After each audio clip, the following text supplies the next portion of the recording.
Ok, muito boa noite. Estamos começando mais um programa Segundas de Primeira e hoje nós vamos falar a respeito do preconceito. E o tema é preconceito, verdade ou utopia. E quem vai tratar esse assunto conosco é o meu amigo Luiz de Jesus, pastor, casado, morador ali do bairro do Jabaquara. Ele é empreendedor social, ele é sócio idealizador da Empregue Afro, poeta e escritor da temática racial, militante, gestor de eventos e administrador pela Universidade Anhembi Morumbi, concurso de especialização em gestão de equipes pela Universidade de São Paulo. Também é idealizador do Cauanza Brasil, presidente da ANEB São Paulo, Aliança de Negras e Negros Evangélicos do Brasil, e também preside o VOA, Voluntários Amigos dos Haitianos, e tem defendido aí algumas causas sobre a questão da intolerância religiosa, o enfrentamento dentro e fora das igrejas evangélicas, né?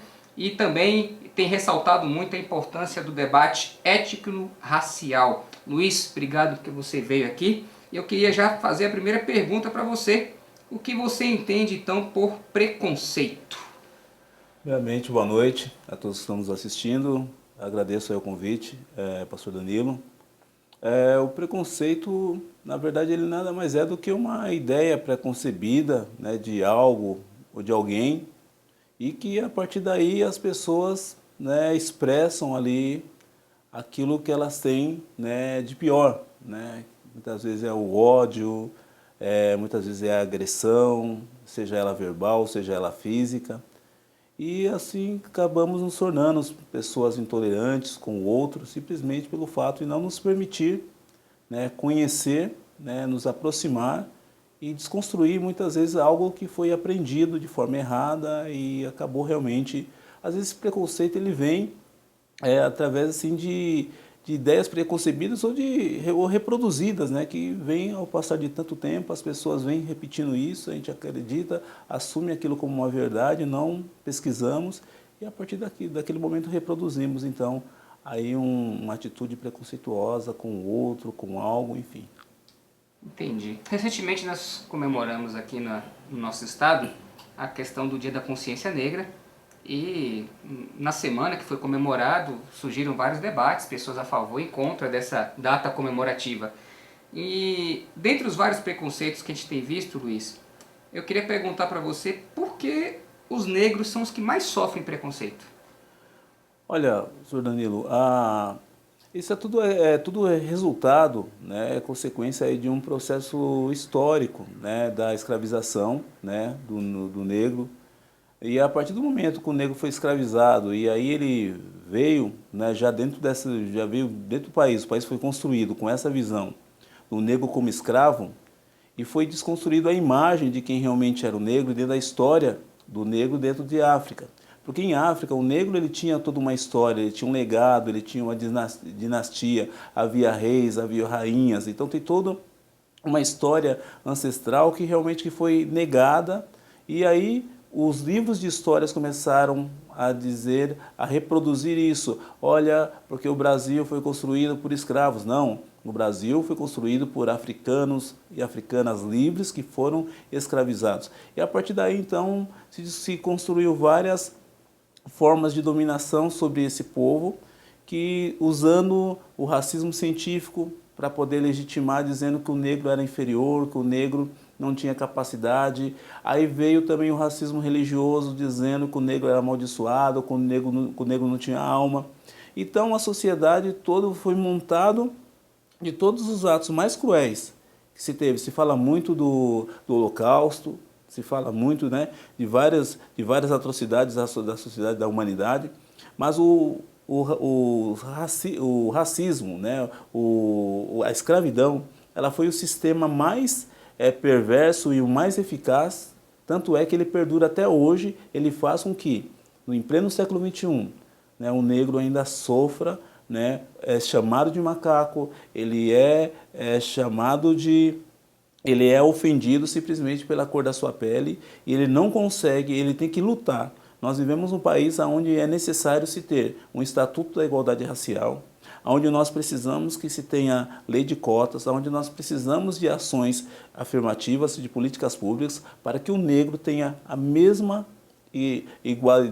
a mesma igualdade, as mesmas oportunidades do que o não negro, simplesmente por causa da cor da sua pele. Então, nisso, sim, faz com que o preconceito em relação, né, aos negros, ele se perdure até os dias de hoje devido a toda essa formação de um sistema que existe aí para realmente que mantenha o negro nesse lugar, de subserviência, de ser inferior, né, dessa história que vem sendo reproduzida aí durante séculos.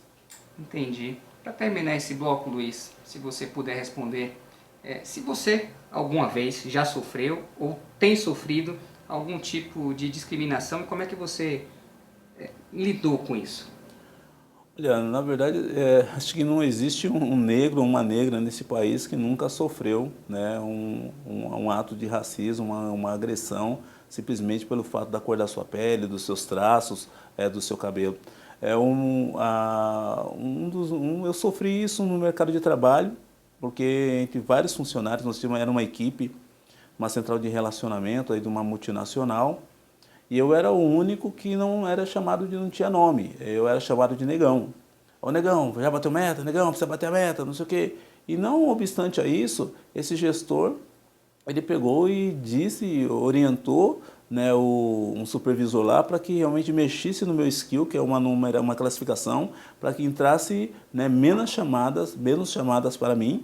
E ali eu ficava assim, sem entender o porquê que eu não conseguia fazer as chamadas, e logicamente não conseguia atingir o índice, mas aí um colega de trabalho ao lado, né, da minha PA, no meu posto de atendimento, acabou me dizendo que ele realmente pediu para fazer isso. Então, assim, era uma perseguição, né, assim, sinceramente porque, né, a pessoa, ele tinha esse tipo de comportamento, eu era uma pessoa assim que cumpria os horários, não tinha motivo nenhum, mas simplesmente ele achou no direito, né, de externar ali o seu preconceito, ali me prejudicando de toda forma possível. E aí aquele assédio moral que você sofre, a perseguição que você sofre no mercado de trabalho, e muitas vezes você não entende o porquê, você fica sem saber o porquê, fica mal com aquilo, porque você não consegue atingir aquela meta, e você pensa que é você, mas na verdade não. Existe todo um racismo por detrás disso, existe todo um sentimento preconceituoso para fazer com que você se sinta pior, com que você realmente seja prejudicado. Então, realmente, isso aí me deixou muito mal. Isso aconteceu em 2009, 2010. Entrei num quadro depressivo em relação a isso. E realmente foi horrível, né? Foi um momento que com o meu filho, o segundo filho estava nascendo, o Matheus, e eu não quis dividir muito isso aí com a minha esposa, enfrentando tudo isso sozinho. Então, assim, o racismo ele nos mata, o racismo ele nos adoece, o racismo, na verdade, ele é cruel, ele é perverso, ele deve ser eliminado, erradicado no nosso país. Ok. Lamentável essas situações que acontecem, né? Nós vamos para um rápido intervalo e daqui a pouquinho nós voltamos para o nosso segundo bloco. Não saia daí.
Ok, Ok, estamos de volta com o nosso segundo bloco.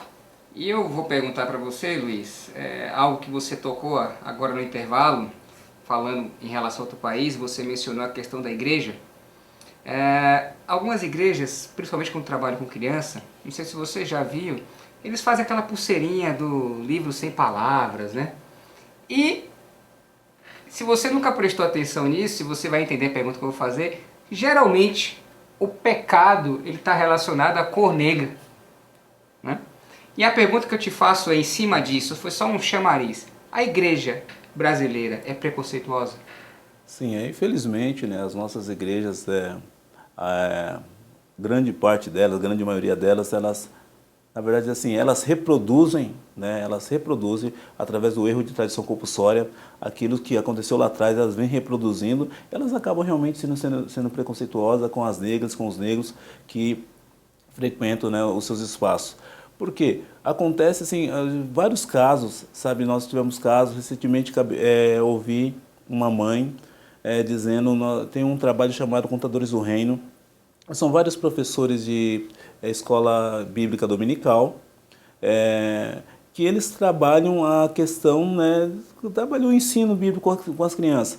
E eu fui chamado para falar um pouco sobre diversidade nos contos bíblicos, e uma dessas mães falou chorando que o filho dela foi criado na igreja, numa igreja batista, e que aí o pastor de púlpito o menino fez uma trança no cabelo, trançou o cabelo, que é uma trança chamada trança do nagô, que é a trança raiz, e o pastor pegou e falou que aquilo ali era do demônio, que aquilo ali vinha da África, que aquilo ali era amaldiçoado, que ele não devia fazer aquilo. O menino hoje não está mais na igreja, o nome, eu vou preservar o nome, lógico, mas assim, ela tem 2 filhos e a família, assim, lógico, saiu, né, da igreja, né, hoje eles são em uma outra denominação. E aí as pessoas perguntaram para eles, olha, por que vocês saíram da Igreja Batista? Enfim, ela contou a história, né? Então eram pessoas muito envolvidas, cresceram na igreja, ela conta que ali foi a conversão deles, casaram na igreja, enfim, mas aquilo ali magoou muito eles e hoje eles têm um medo de se aproximar, de se envolver novamente com a igreja, então eles apenas frequentam, mas não querem se aproximar mais, que aquilo machucou muito, feriu muito o coração dos pais. Então, assim, são essas e outras histórias que nós acabamos ouvindo, porque se a mulher negra ela faz uma trança, se ela coloca um turbante, então as pessoas, tudo que vem da África é demonizado, e aí é visto como que fosse realmente uma maldição. E aí nós vemos que as pessoas não têm nenhuma vergonha, elas não têm nenhum receio, não têm nenhum constrangimento de abrir os espaços, grandes megatemplos. Você vê, eles abrem os seus espaços, eles montam um octógono e ali eles fazem luta de MMA dentro dos seus templos e todo mundo aplaude, o pessoal pega e vibra. Mas quando vai se falar de colocar uma capoeira, de fazer alguma coisa, de se colocar um atabaque no louvor, né? Pronto, aí isso já está demonizando, porque isso é da África, a capoeira é macumba, e aí a capoeira é do diabo, mas aí as pessoas têm realmente a facilidade, né, de santificar tudo que vem da Europa, tudo que vem, né, que vem de outros lugares, mas agora tudo aquilo que vem, né, da África, aquilo assim amaldiçoado. E aí nós vemos aí recentemente um parlamentar em pleno século XXI dizendo que os negros eram amaldiçoados, enfim, fazendo esse discurso, né, dizendo que isso era uma base teológica. Então, assim, nós vemos realmente as pessoas reproduzindo isso, fortalecendo isso dentro da igreja, dentro dos púlpitos, dentro do seminário, aonde eu me formei. Um professor disse assim, eu estava em sala, ele disse assim, olha, os negros contribuíram muito para o nosso país, né, trouxeram a feijoada, trouxeram a música, né, mas também trouxeram a feitiçaria, a macumba. Então, assim, são esses discursos. Então você ouve isso dentro de um seminário e aí você acaba reproduzindo isso quando você não tem um filtro, você realmente não conhece a história de África, você não permite se aprofundar nisso.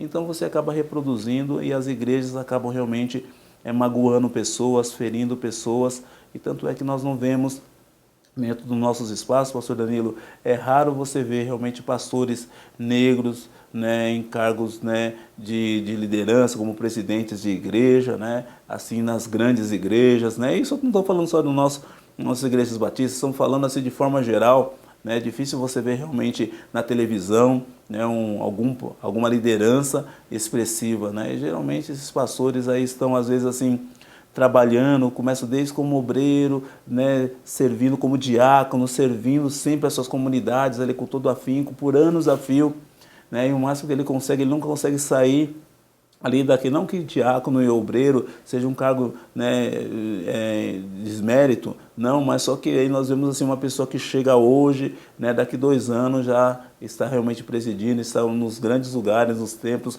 nos lugares, nos lugares mais pomposos, digamos assim, e aí cada vez mais essas pessoas, esse negro e essa negra, fica lá nas periferias, cada vez mais nos fundões, esquecidos e não são honrados, não são valorizados, e realmente há acepção de pessoas sim. Deus não faz acepção de pessoas, mas o homem faz acepção de pessoas, e existe acepção de pessoas dentro das igrejas evangélicas protestantes do Brasil. Eu uma vez, eu pastoreei uma igreja, e você tocou na questão da capoeira, e certo dia eu estava lá e alguém bateu na minha porta, na porta da igreja, eu estava lá, e aquele rapaz, um professor de capoeira, veio pedir permissão para mim, e se eu não poderia ceder as dependências da igreja para que ele pudesse dar aula de capoeira para as crianças da comunidade. E aí ele deu uma deixa bem interessante, ele falou assim, eu fui lá na igreja católica e o sacerdote não deixou. E eu achei vou aproveitar essa ideia e vou tentar fazer algum tipo de trabalho. E eu levei isso para a igreja, sofri muito porque eu levei isso para dentro da igreja, porque afinal de contas eles iriam tocar tabaques, eles iriam fazer aquelas cantorias próprias da capoeira, mas o que deixou o meu coração alegre para combater a tristeza do preconceito, sofrido pelos próprios membros da igreja, que disseram que não iriam para lá, que condicionaram então que o pastor tinha que estar lá nos dias das aulas para observar se não aconteceria nada de errado. E uma das mães chegou para nós um belo dia, ela disse assim, olha, quando meu filho está aqui 2 vezes por semana, pelo menos ele não está sendo aviãozinho do tráfico lá para os traficantes da nossa comunidade.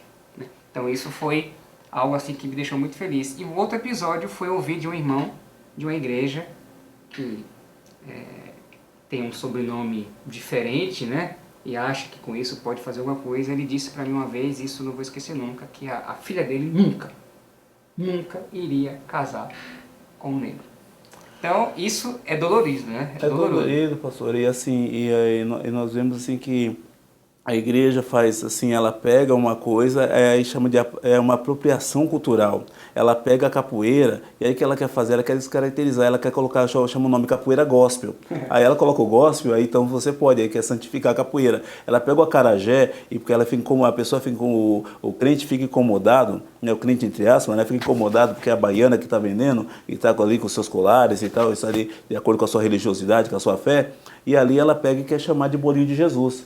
Né, o mesmo acarajé. O acarajé cristão.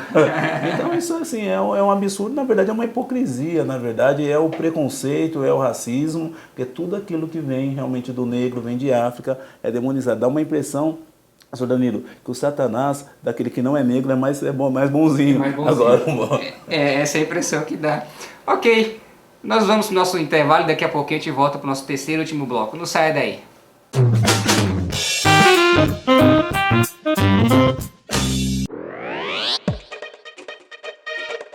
A HD ProVideo é uma produtora de fotos e vídeos na vanguarda do que há de mais moderno no mundo de produção de fotos e vídeos para a sua empresa.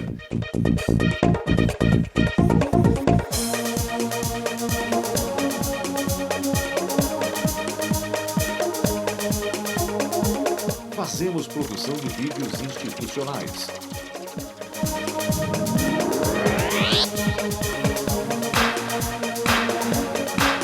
Videoclipes.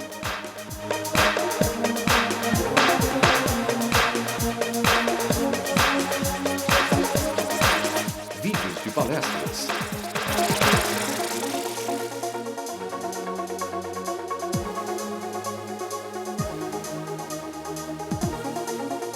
Videoaulas.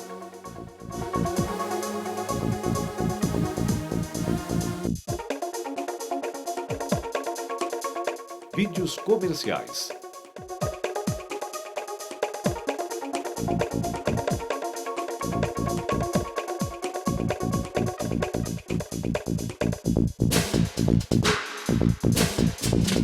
Fotos Fotos de eventos empresariais.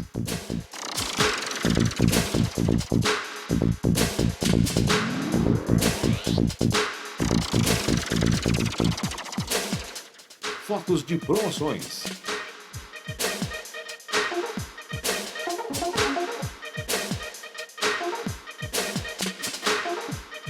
Enfim, somos uma empresa especializada em demonstrar sob os mais diversos ângulos o potencial de seus produtos ou serviços. Entre em contato conosco e teremos o máximo prazer em atendê-lo, produzir o seu sucesso e demonstrar que sua empresa pode gerir muito mais negócios. Nosso site www.hdprovideo.com.br.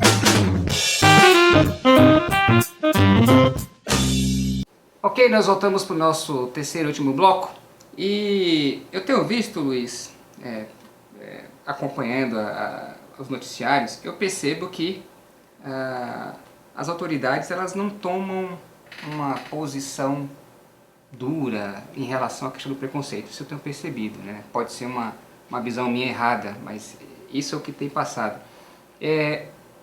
O que as autoridades deveriam fazer para punir mais esses atos preconceituosos? Porque eu percebo que isso tem sido assim, algo que passa-se a mão muito na cabeça em relação a esse tipo de assunto, seja preconceito racial ou qualquer outro tipo de preconceito. O que elas precisariam fazer para que isso fosse coibido ou disseminado de uma vez por todas essa questão do preconceito?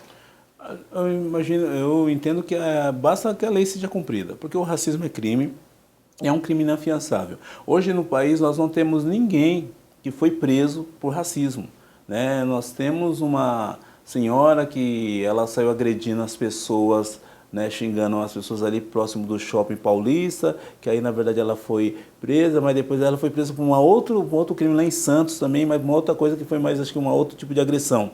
Mas hoje sempre se fala quando as pessoas são ofendidas ou o racista, ele pega, ele manifesta ali o seu ódio, o seu preconceito, o seu racismo, ele, na verdade, assim, o juiz pega e coloca ele que foi como injúria racial, né? É colocado como injúria racial. Então, assim, precisa realmente ser punido, porque através da punição, através realmente da aplicabilidade da lei e fazendo-se valer a lei, eu acredito que isso aí é uma forma de você realmente coibir e fazer com que seja de exemplo, né? Que a lei seja cumprida para todos, né? Porque a lei deve ser para todos, né? Entendi. Uma questão que você tocou no bloco anterior, na sua fala, você falou alguma coisa sobre cotas, né, em relação aos negros. Existe ainda uma certa polêmica em relação a esse assunto, porque existe uma linha de raciocínio que diz que os negros deveriam não ter a cota e fossem iguais a todos, né, para entrar nos vestibulares, até para que ele entrando por uma via normal, vamos dizer assim, ele seria mais reconhecido. E entrando pela cota, sempre que um negro entrar numa faculdade, as pessoas vão olhar para ele dizendo, ele só está aqui por conta da cota. Até que ponto isso é válido? Isso já foi acertado de uma forma assim que até a própria comunidade, os próprios negros entendem isso de uma forma discriminatória ou não? Como é que é isso, Luiz? Olha, professor Danilo, agora no próximo 13 de maio de 2016 nós vamos completar 128 anos de pós-abolição. No dia 13 de maio, né, conta-se a história, a princesa Isabel pegou e libertou os escravos. No dia 14 de maio, os negros pegaram e olharam um para a cara do outro, para onde nós vamos agora? Sem terra, sem moradia, sem emprego, foram ocupar os morros, foram para onde as comunidades, as favelas, foi para onde tiveram que realmente se estruturar. E as terras que eram deles foram tomadas, tem aí hoje até os quilombolas aí brigando, lutando aí pelas suas terras, pelos seus patrimônios. E quando chegaram os imigrantes, vieram os italianos, vieram portugueses, né, vieram, né, a colônia japonesa, enfim, as pessoas ganharam terras, tiveram terra, deram terra para eles, deram terra para produzir. O imigrante aqui chegou, teve terra, né? Quem não era terra. Então, quem construiu esse país não teve nada. E aí, então sempre teve cota do boi, então sempre as cotas sempre existiram, só que nunca existiu para a população negra. Então, na verdade, assim, as cotas é uma medida temporária, reparatória, para que realmente nós conseguimos realmente mudar esse quadro de desigualdade. Está aí os dados dos indicadores do nosso país, IPEA, PNUD, DIEESE, IBGE, mostrando que hoje, no mesmo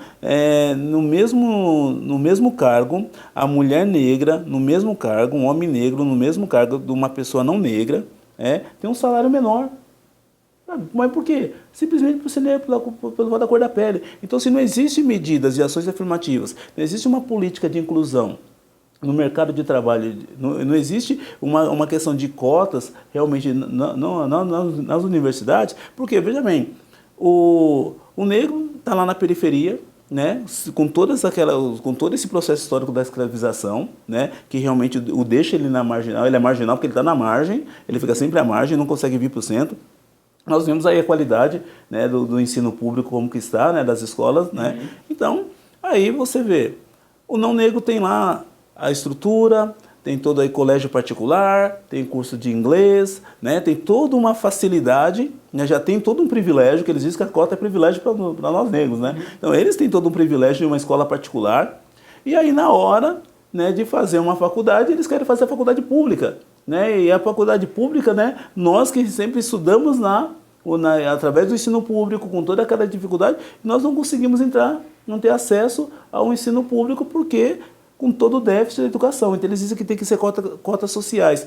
Poxa, se nós vamos esperar para ter as cotas sociais, para que realmente todos possam ingressar, vamos melhorar, vamos investir na educação para ter uma educação de qualidade, de ponta, como que tenha uma escola particular, para que aí o negro também possa pegar e competir de igual para igual. Nós vamos esperar mais quanto? Mais 300 anos para isso acontecer? Não, cotas hoje, cota já e cota quanto for necessário, porque esse é o momento para que a gente consiga reparar. Isso mudou muito, né? Então, depois de 100 anos, né, depois de quase 100 anos, né, na a Universidade Federal do Rio Grande do Sul, né, há o maior número de médicos negros, né, de alunos, né, no curso de medicina, né, quase 100 anos, quase um século, né, através da cota. Assim, os negros nunca quiseram fazer medicina? Será que os negros nunca quiseram, né, estudar medicina? Basta você ir nos hospitais, né? Tem uma amiga nossa, a Lu Souza, e o Francisco Antero, que eles desenvolveram o seguinte teste do pescoço. Eles falam assim, entra nos lugares, você faz teste do pescoço, olha para a direita, olha para a esquerda, olha para cima, olha para baixo, e vê onde você vai ver um gerente dentro do banco, onde você vai ver um gerente negro, onde você vai ver alguém dentro de uma grandes multinacionais, numa área executiva. Não estou falando na portaria, nem servindo um cafezinho. Não que seja desmérito essas funções, mas o negro também tem capacidade para também estar em cargos de gestões. Hoje nós temos negros fazendo doutorado, pós-doc, negros com excelente potencial, mas só que na hora dos recursos humanos, né, ele olha lá, ele vai olhar o quê? Vai ver a cor da pele, é isso que faz com que realmente o negro não consiga realmente estar no seu lugar, né, da onde realmente ele teria que estar. Então essas medidas, né, dessas empresas que abrem, que tem programa de diversidade, sejam elas as cotas, né, então até uma medida que foi super positiva para o estado de São Paulo, né, que foi o prefeito Fernando Haddad, que através que estipulou 20% de cotas para negros no serviço público. Então, assim, são medidas essas que realmente, essas medidas elas só existem porque existe o preconceito. Né? Então fala do dia da consciência negra, porque não tem o dia da consciência branca. Poxa, se tivesse consciência, né? Se existisse consciência, não precisava ter consciência negra. Na verdade, só existe realmente o dia da consciência negra, porque realmente não há consciência nenhuma. Porque a consciência que existe hoje é uma consciência que mata a juventude negra, que hoje o mapa da violência 2015 está aí para mostrar, 70% dos jovens que morrem são negros. Há um extermínio da juventude negra acontecendo, né?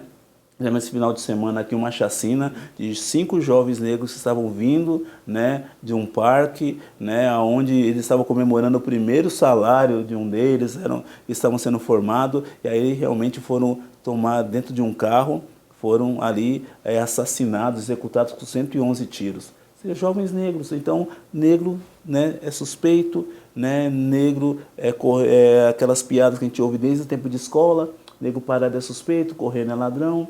Então, são todos esses tipos de de ideias, de conceitos, né, de preconceitos, de racismo dentro da sociedade, que faz com que exige que medidas como cotas, como políticas públicas e ações afirmativas, elas se façam necessárias na nossa sociedade. É isso aí. Luiz, obrigado. Pena que o nosso tempo acabou. Poderíamos ficar aqui muito mais tempo falando sobre o assunto, mas eu espero que você tenha aí tido uma noção do que é essa questão do preconceito. Se você tem alguma dúvida, deixe seu recado no nosso portal ou na nossa página do Facebook. Tenham todos uma boa semana e nos vemos na próxima segunda-feira às 22 horas. Grande abraço. Tchau.